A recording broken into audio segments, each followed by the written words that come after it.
UMass Dartmouth Chancellor Mark Fuller, Provost Frank Ball, Dean of the College of Visual and Performing Arts Lawrence Jenkins, a representative of DCAM and any other pertinent state officials to develop an immediate plan to ensure the Star Store building downtown Bedford will continue to utilize the UMass Dartmouth campus. All programs previously operating in that space will continue to do so this fall and into the future academic years. Refer to all recommended action, waive Rule 40, and also refer to appointments and briefings. All right, so I'm waiving Rule 40, and we're sending this communication to Mayor Mitchell, Senator Montigny, and Representatives Cabral, Hendricks, Markey, and Schmidt. Yes. No question? Question. Chair recognizes Councilor Gomes and then Councilor Peoples. Thank you very much, Madam President. Madam President, I woke up, it was Monday morning, about 6 o'clock, and about 6:05 the phone was going off, and I was receiving a memo that I kind of sat there, and I was actually in shock. I couldn't believe what I was hearing, more importantly. Now, this is about the UMass Dartmouth campus. Now, I was here when that campus came here. I know people who fought for that campus. I know what the intention of that campus would be. I'm not repeating anything that I have not already said publicly. Some people are repeating exactly what I've been saying. It was a foundation for the downtown area, which was going to bring young people into the downtown area, along with everything else, and there would be a flurry of rebirth in the downtown area. As you know, downtown was somewhat of a ghost town for a little while. We had 30, 40 different stores that were vacant in downtown New Bedford, and nothing was happening. Since that UMass Dartmouth campus came here, entrepreneurs have opened up restaurants and different other things downtown. Young people are very involved. And my whole point here is that we got this news at the 11th hour when I received the news and took immediate action, and I wanted it to be public because you know why? I'm the one that called it in. You want to know why, Madam President? Because something's wrong here.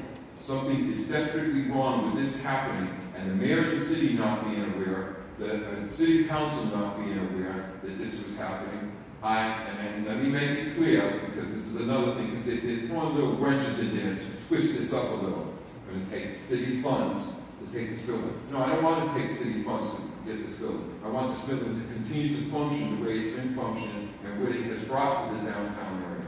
Now, what was going on behind the scenes, I don't know. But as we talk about accountability in this room, somebody is accountable for this. Because how did this happen? And we didn't know. The mayor didn't know. You hear blanket stuff being thrown on this. Oh, let's develop it into commercial space on the bottom, office space, and then that's trying to get away from the issue. The issue of how did this happen? How did it get through the budget? And no one knew. When did it get taken out? Who took it out? That's what's important. Whatever's been going on there, we were not aware of. Because I think that each and every one of us in this room would have stood up and said, wait a minute, you know, that's a beacon downtown, and we like to keep it. You know, they're playing the number that there's only 116 students that are going to the school right now. They're putting all kind of flavor on this thing to get away from the issue of why did this happen? Why did this happen and no one knew about it? And no one knew about it. Somebody had to take it out of that budget. I know how Boston works. So if we got a delegation of state representatives and then we also have a senator, who took this out of the budget? When did this get taken out? And why didn't anybody know? And then everybody's reaction is coming now. And not everybody. Some people are not available for comment. Some people have no comment at this time. Some people will talk next week or whatever. It give you a little time to get your breath and kind of put something together. I want to know how this happened because it's very detrimental to downtown. And I don't care what you try to fix to put in there now or after. That's all going to take some time. And we're going to have a building that sits there or whatever. I don't know what the agreement was. I understand about the stall thing. We've known about the stall thing forever and a day. And I thought that the state and them had taken that action to do that. That was an our play. That was not play in any way.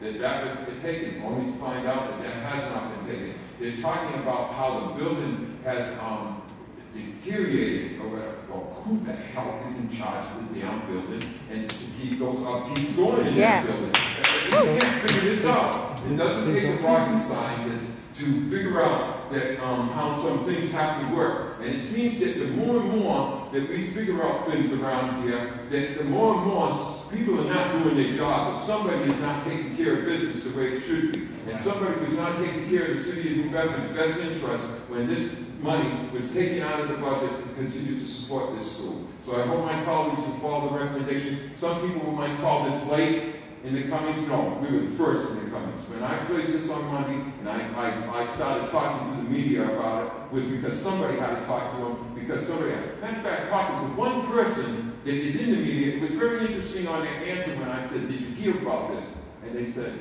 we knew. We did know something to that effect. I could go to the text. But it was very, and so if you knew, why were you talking about it?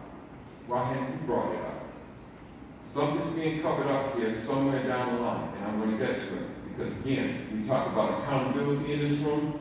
I've been talking about accountability on a lot of things for a long time. But again, it's grandstanding, big mouth, got nothing to say. I seem to be right all the time. Thank you for the opportunity. Thank you, Council. Just to the chamber, I appreciate your enthusiasm during the debate.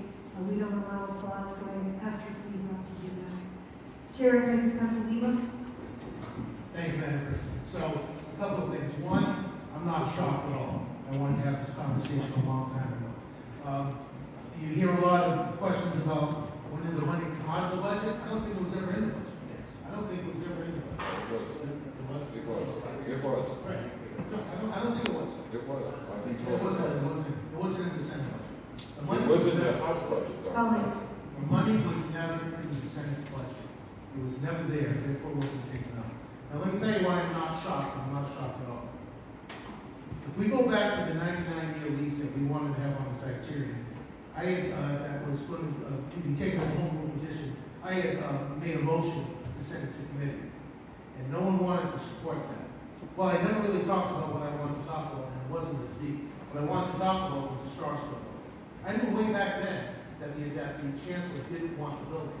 My conversation was going to be around what can we do to take the Z and the CVPA, College of Visual and Performing Arts, and put them together in some way to save the college.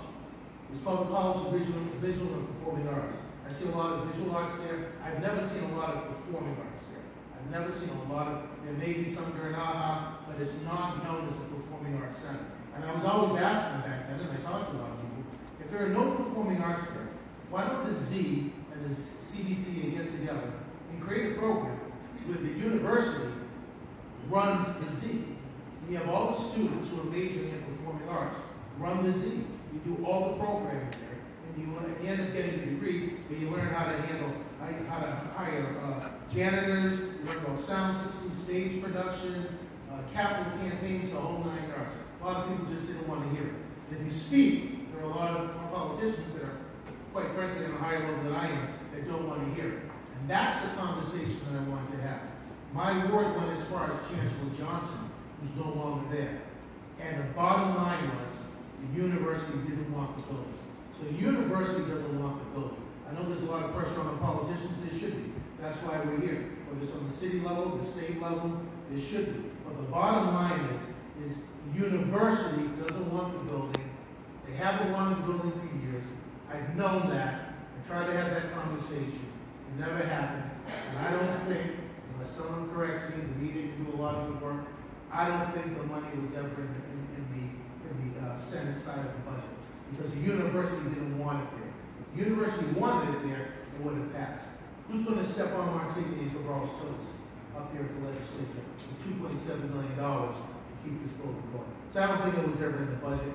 The university doesn't want the building. And that's really where this lies. Thank you, Madam President. Thank you, Council.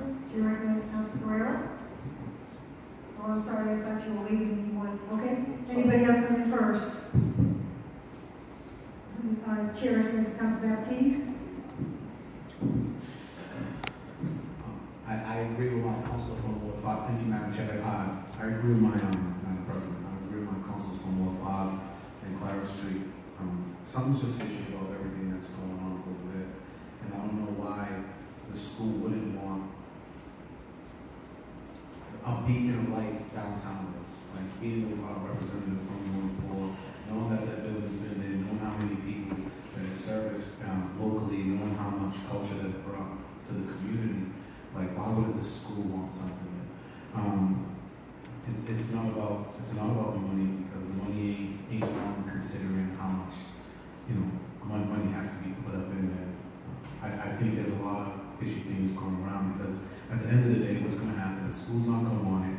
They're going to send everybody back up to the school. They're going to take away a lot of the culture and arts that's coming into the city from these young people that are doing that stuff. So, and what's going to happen is they're going to sell that property for a crap ton of money to some developer that's going to make apartments up in there that's way too expensive to be living in, and change the whole decor of downtown. And I'd rather have creative young people in there working on their futures, working on what's going to happen in the city of New Bedford. And if you look around the murals and everything that's going around the city, you know, a lot of these guys, you know, are at the forefront of the creativity. So I don't believe that there wasn't money to put there. I think that there could be deals down the line, or they don't want the building, but you know, it's taken away for so many young people from being creative. It's taken away from the ward, and I'm scared that it's going to put something in the ward that, you know, that's been going up lately, and that's just a bunch of high-price apartments. That's going to bring a whole bunch of people up in here. That's going to change the whole outlook of the Bedford County. So, you know, I don't know what the chancellor had on his mind. And, you know, I'm grateful for the call that I got there in the morning, but you know, it's sad to see these young people not being downtown anymore, and what's going to happen to that building, because we all know what's going to happen to that building. It's gentrification at its finest right now, working through, and it's not about the money. That's what's going to be hard to change. So I yield the floor. Thank you. Thank you, Council. Chair recognizes Council Aber. Thank you, Madam Chair. I've had a couple of conversations with Senator Montigny about this. I'm sure some of the listeners from may have as well. And I know he, or so he at least says, he's very upset about it. He's trying to figure something out. But of course, we talked about that is a state matter, and it's a state issue that they're trying to figure out with UMass Dartmouth. But let's talk about what we can control and what's involving us. What's going to happen is the fallout is we're all going to have to pick up the pieces for whatever happens in that building when it shutters. Talking about the Zeitarian Theater going away for a year and a half for renovations. You take out the CDPA. What does that do for the creative economy of our downtown and for this community? I just don't know what's going to happen. I mean, we're going to be the ones, as a community collectively, and us 11 in the room, we'll be receiving the calls from students who are upset and bothered. We're going to be receiving the phone calls from our downtown restaurants and business owners who are now being affected by this. This is going to have a tremendously negative economic impact and socioeconomic impact here in the city of New Bedford for quite a long time. So we need to continue to have our advocacy thinking caps on, and I commend the crux of the motion to get the state players to the table.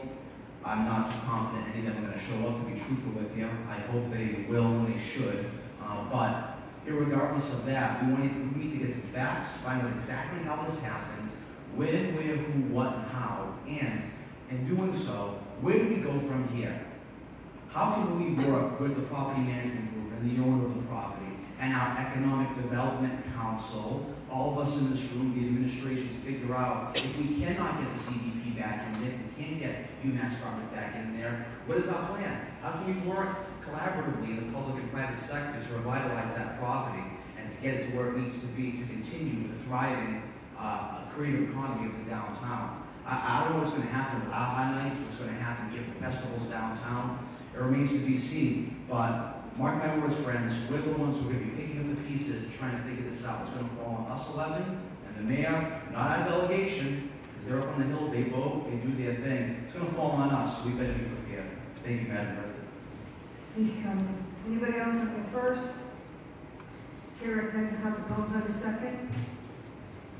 Thank you very much, Madam President. Thank you to those that have gotten up and spoken in support of this. That's exactly right.